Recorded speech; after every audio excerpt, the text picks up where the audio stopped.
So Overwatch 2 is finally out of early access, and I did know the Steam reviews are going to be bad, but wow, they're bad. If you haven't heard, then let's go ahead and talk about it. Basically, everyone is using the Steam reviews for Overwatch 2 as kind of like a tool to finally give a very public and noticeable blow to Blizzard about a bunch of things, honestly. You got most of the reviews coming from Chinese players pissed off because of how they basically got screwed over when Blizzard left China, leaving them with no games. You got old players who are pissed off at what has happened to their game, and then of course you got some people just jumping in, spamming some memes for TF2. It is what it is.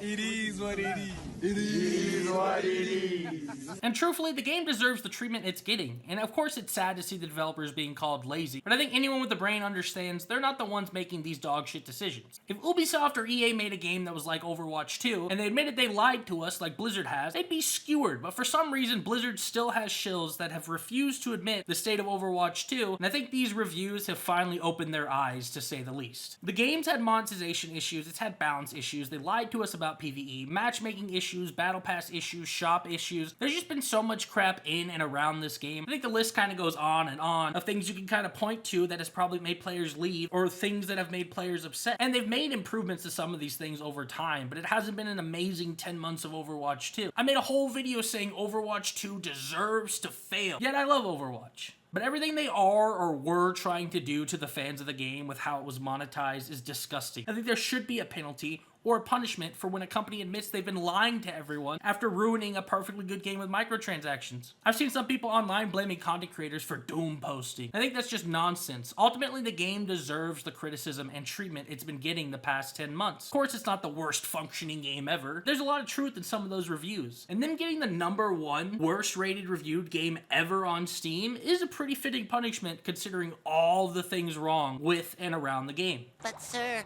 we need to get back to Bikini Bottom. Oh well. Where is this, SpongeBob? Rock Bottom. I think it's safe to say Overwatch 2 has truly hit rock bottom at this point, and there's really nowhere left for it to go but up. And I don't know if that's possible at this point, but that's what we're gonna have to wait and see. So what do you guys think about everything Overwatch 2 so far? Do you think it deserves the review bombing, or do you think it's a bit too harsh?